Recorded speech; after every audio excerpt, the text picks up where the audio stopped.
In the heart of a village vibrant with life and tradition, there lived a maiden whose beauty was matched only by her pride. Her name was whispered on the winds, a melody of loveliness, but her heart was a fortress of vanity. Day after day, she sat in the shade of the fruit tree, a silent queen on her throne of woven mats, as suitors from far and wide came to seek her hand. Her family, their faces etched with worry, watched as she dismissed each one with a flick of her wrist and a curl of her lip.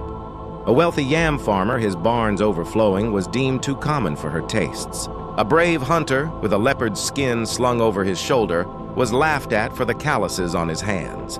She saw not their worth, only their perceived flaws, her laughter a cruel echo in the hopeful silence of their proposals. Her pride was a wall, and she was its lonely prisoner, believing herself too precious for the world she inhabited. Then, one market day, as the sun beat down on the dusty square, a hush fell over the crowd. A stranger appeared, emerging from the heat haze like a dream. He was impossibly handsome, his skin as smooth as sophisticated ebony, and his robes were spun from threads of gold and twilight. He moved with an otherworldly grace, and every eye was drawn to him. He approached the proud maiden, his smile a sparkling promise. From a silken pouch, he produced gifts she had only ever imagined. Beads that shimmered like captured stars and silks that flowed like river water. Her family exchanged uneasy glances, their instincts screaming a silent warning, but the maiden was utterly captivated. When he asked for her hand in marriage, her yes was a breathless gasp, a swift and absolute surrender to the beautiful illusion he presented. She had judged all others and found them wanting, but this perfect stranger she accepted without a single question.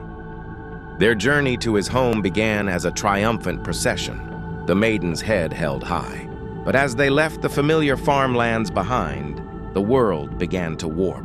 The trees grew gnarled and skeletal, their branches like grasping claws against a bruised sky.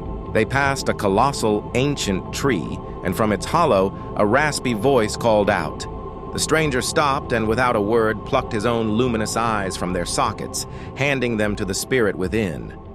Where there was once beauty, now only hollow, black voids remained. The maiden's first tremor of fear was a cold stone in her stomach.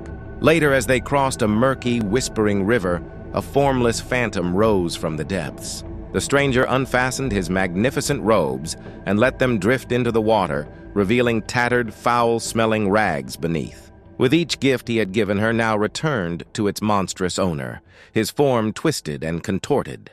His handsome face elongated into a snout, and his smooth skin became rough and scaled. Her confidence dissolved into a rising tide of terror. Finally, they arrived at his home, a gaping, lightless cave that seemed to swallow the very air around it. It was a realm of shadows and despair, the stench of decay thick and cloying. There, in the suffocating darkness, the stranger completed his horrifying transformation. He was no man, but a demon, a grotesque creature of ancient nightmares. His laughter was the grating of stones as he seized the maiden, her screams lost in the desolate cavern. He threw her, weeping and broken, into a crude cage fashioned from bone and twisted vines. The beautiful, proud maiden was gone. In her place was a prisoner, her face a mask of eternal regret. The final image was of her eyes, once so full of disdain, now wide with the horrifying realization that her pride had led her not to a palace, but to a cage, and her vanity had been the key to her own damnation.